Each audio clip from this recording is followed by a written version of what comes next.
Me Too movement is now devolving and that it has gone wildly wrong. As evidence for this, there is a piece in a magazine called Babe. I'd never heard of it before. And it was written by a woman named Katie Way. And Katie Way details anonymous allegations by a photographer who had an awkward and terrible intimate evening with comedian Aziz Ansari. I want to explain those allegations in just a second and show you in detail why the Me Too movement is off the rails. First, I think it is necessary to quote a woman, because I don't want to mansplain this to you. First of all, I think that we need to stop with the womansplaining of men's motives. Right? The womansplaining of men's motives, this idea that women can read men's minds and they know that we're all pigs and all evil and all nasty and all terrible and all brutish and all willing to overcome their consent and that they are always in danger of rape. Don't womansplain to me my own mind, okay? I'm not going to mansplain to you your mind, but you don't get to womansplain to me my mind either, okay? We can have general views of how people should use their rationality, and I think that's perfectly fine. But to attribute motivations to men generally is no better than men attributing motivations to women generally, I think. In any case, here's Condi Rice saying, we are in danger of turning this Me Too movement into a snowflake moment for a lot of women.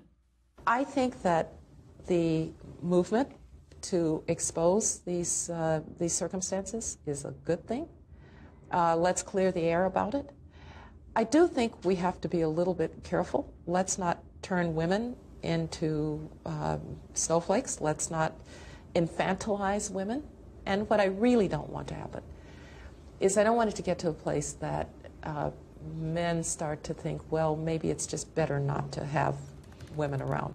Well, and unfortunately, that's the way that it is going, because if every activity by a man can be perceived as sexual assault or sexual harassment, men will stop hiring women. They will stop working with women. This actually happened in the aftermath of the American with Disabilities Act. The idea was that if you are a workplace, you now have to install, if you have a disabled employee, you have to install ramps everywhere and all the rest of it. You can't just have an elevator or somebody help you up the stairs. You actually have to have ramps. And so the employment for Americans with disabilities actually declined, or actually went down. So that's a serious, that's a serious consequence. When she says that consent is being dumbed down, that agency is being dumbed down, this is 100% true. Now men are not only supposed to determine whether a woman wants to do something, they're supposed to decide for the woman whether she wants to do something. The case in point is this Aziz Ansari case. So let me start with this. I think Aziz Ansari is a jerk.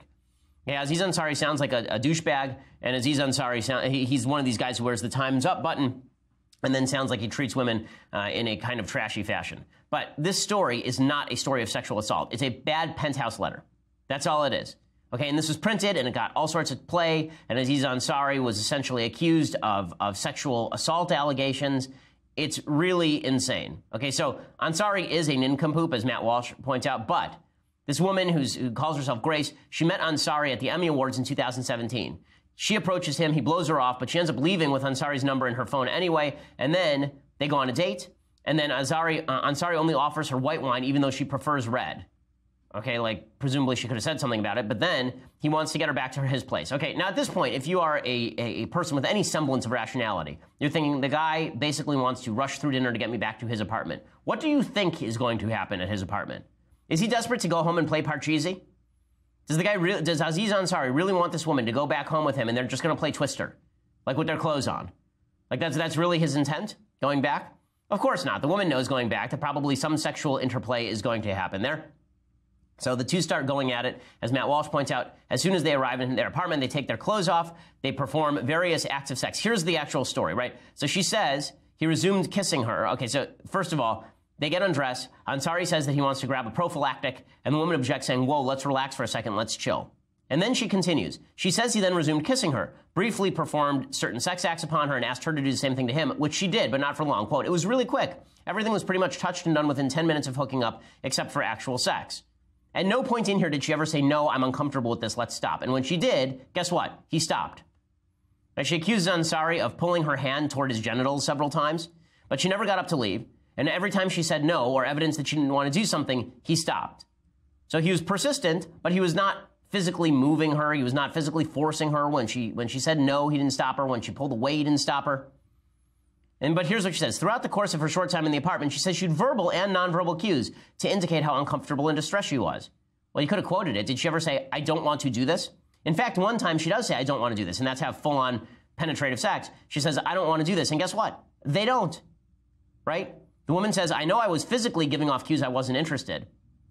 Okay, this idea that you know you were physically giving off cues, unless you were actively pushing him away, the idea that you were physically giving off cues that you're not interested, Men aren't good with these cues. Okay, men are not good with these physical cues. You may have thought that you were sitting there saying, no, I'm not interested.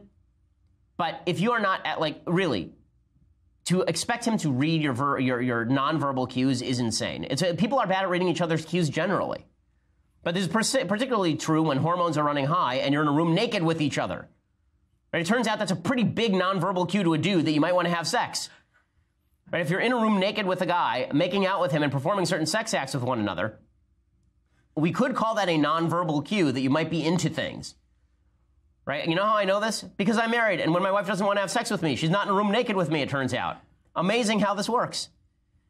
Okay, and then the cues, as I say, the cues were at best ambiguous. Right? She told Ansari she didn't want to have sex because she didn't want to feel forced. He said, okay. And then they sat on the couch, and he asked her for another sex act. And here's what it says. Ansari instructed her to turn around. He sat back and pointed to his genitals and motioned for me to perform the sex act, and I did. I think I just felt really pressured. It was literally the most unexpected thing I thought would happen at that moment because I told him I was uncomfortable. Was it the most unexpected thing you thought was going to happen at that moment? Like more expected than like a dragon popping through the window and blowing flame at you? Was it the most unexpected thing that you were in the middle of a sexual evening and he asked you to perform a sex act that you had already performed earlier in the evening and then you did it? Was it the most unexpected thing? Like really, was it shocking to you? You never could have imagined it. It was like Chris Farley coming back to life and busting through the apartment door. Like that would have been more unexpected, I feel like. I feel like a pizza arriving at that moment might have been more unexpected.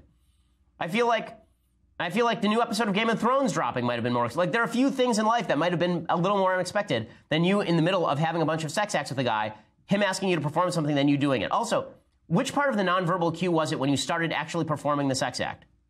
Again, the woman can feel however she wants. I'm sure she felt used. I'm sure she felt awkward because she shouldn't have been there in the first place.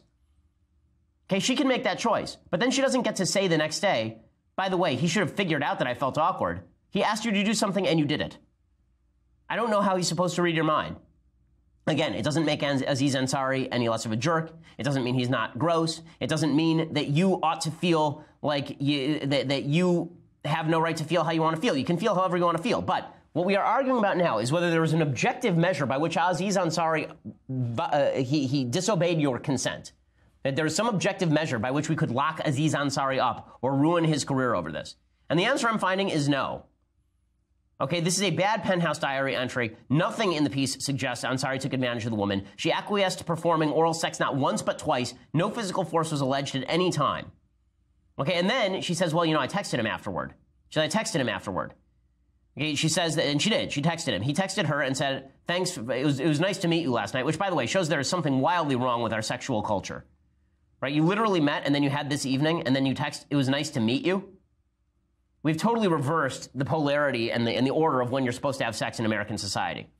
The way I grew up was, you get to know a woman, you get to love a woman, you marry a woman, you commit to a woman, and then you have sex with the woman. And we have completely reversed all of those things. Right now it's, we'll have sex, and maybe it was fun, maybe it wasn't, and I'll text you the next day, maybe.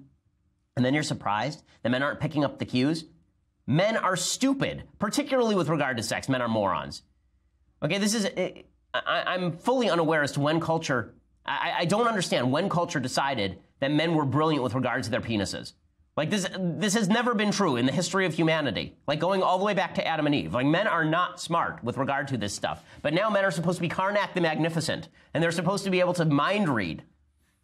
I mean, really, this is the end of Me Too. If you want a Me Too movement that means something, you actually have to restrict bad activity to activity that has some sort of standard. And there are people who are tweeting out, well, there are various levels of consent.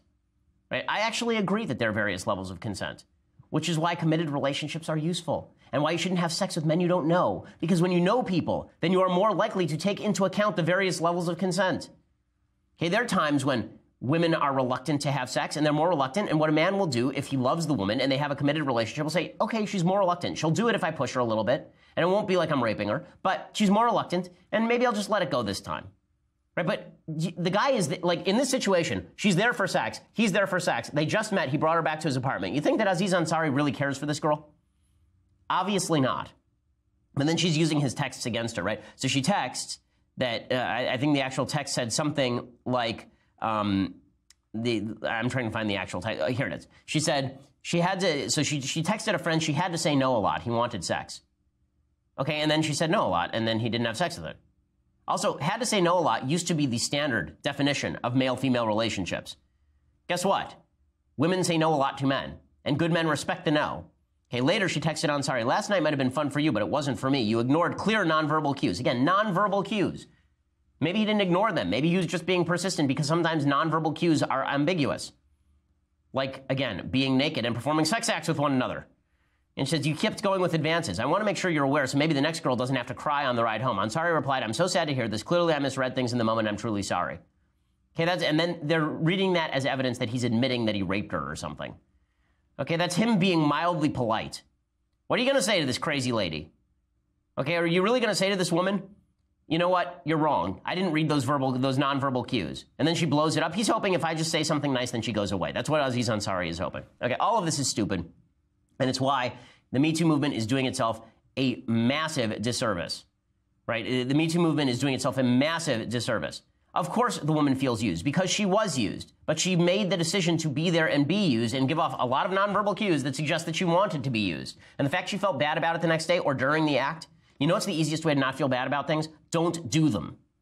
Okay, that's the easiest way to not feel bad about things. And don't expect the guy to care for you or be nice to you or be cordial to you or make up your mind for you. By the way, if he had said, listen, I don't think you really want to have sex right now. And she could have come out the next day and said, he deprived me of my agency. I really did want to have sex then. And he was making up my mind for me. You can't have it both ways on this. Either you are responsible for your own consent or you are not responsible for your own consent, particularly in situations where you don't love the person you're having sex with and it's not in the confines of anything remotely resembling a committed relationship.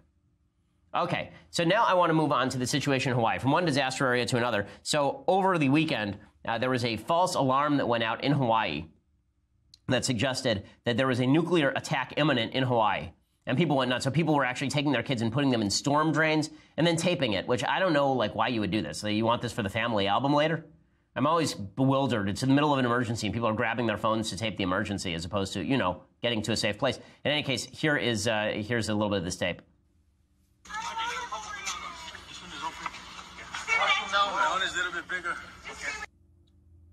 Okay, so they're putting the kid in the storm drain, which is just great. And then Jim Carrey, of course, blamed Trump, which makes perfect sense because it's somehow Trump's fault that some idiot in Hawaii on the state level hit the button that said that there is a nuclear attack imminent. So he said, I woke up this morning in Hawaii with 10 minutes to live. It was a false alarm, but a real psychic warning. If we allow this one-man Gomorrah and his corrupt Republican Congress to continue alienating the world, we are all headed for suffering beyond all imagination. And then Jim Carrey tweeted out like a picture of a mushroom cloud. What now? What does Trump have to do with any of this? Like, this is a state that is run by Democrats. I'm confused. In fact, the state is so incompetent at this that the worker was not even fired. The worker was reassigned. I'm not joking. The worker is still working. Okay, they just moved him to a different area. It's so hard to fire government employees that when you send out an alert to your entire state that everyone's about to be nuked in 10 minutes, you retain your job. Okay, the government may be too big and too bad at everything that it does. So, no, this is not Trump's fault. Okay, I know you want to blame Trump for everything, but no, this one is actually not Trump's fault, and that's really, really, really, really, really stupid. Okay, so time for some things I like and then some things that I hate, and we'll do a Federalist paper. So, things I like. So today is, of course, Martin Luther King Day. His birthday is indeed more important than mine is. One of the things that's totally insane is the way people are covering Martin Luther King Day. So instead of just looking at the stuff that we actually pay tribute to, they decided to look at his entire life. There are lots of, this is what I was saying about great men, or important people, or heroes, or villains. Everybody has stuff that they've done that is not why we pay tribute to them. So Winston Churchill had some pretty nasty racial things to say during the course of his life. The reason we pay tribute to Winston Churchill is because of his strength in the face of the Nazis and in the face of the communists. Martin Luther King, we pay tribute to his strength in the face of racial discrimination. We don't care that much about his economic policy. CNN is trying to make it that we care about his economic policy. We will make America great again.